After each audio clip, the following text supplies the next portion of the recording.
Ubaba uTshinga Dube member ye Politburo ibandla leZanu PF. Baba Dube kulokhetho nama primary Saturday akusitshela ukuhamba njani? Hayi sesiqedisile ukuregister bonke abakuni.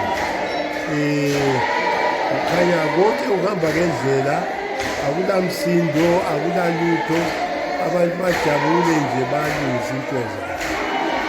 Kwezindawo sizothola ukuxokozela lapha kodwa emzini wakho koBulawayo uzithulele lapha kulalutho. Hayi lapha sikuvumeli lokho. Ukuganga lokho. Umuntu ababe bangana abantu.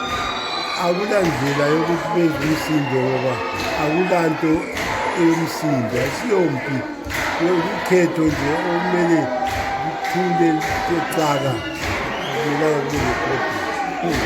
Ungene labanye abatsha abaningi abancintisayo lapha belikhalele obani labobani lina ngiyakwazi ukuthi amela ngalikhetha umntwana kodwa likhalele ukuthi abatsha abanye bazangena yini kumakhansila.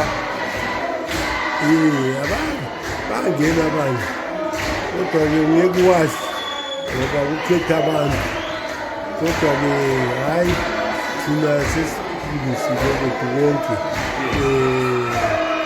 simekele nje amabizo esathumele abantu abavele Harare amabizo avele Harare ukuthi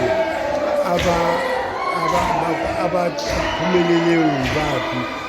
Amabizo sekhona yini abaphumeleleyo ukuthi baphi? Ngakabi khona amabizo?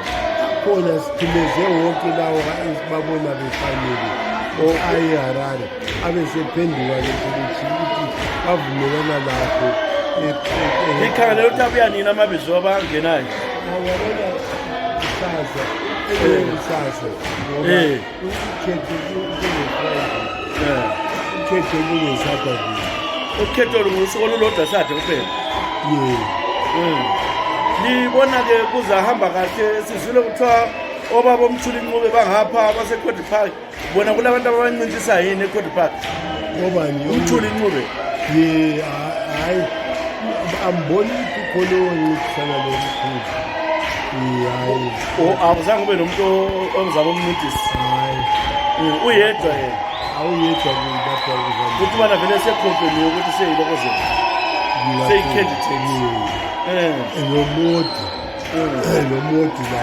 Lo modi laye. Hayi kuthi ubana-ke lina lonyaka alingeni kuloko njalo selimkhulu kakhulu ukuthi lingene abantu abelikhalela phela kubo-senate kubo.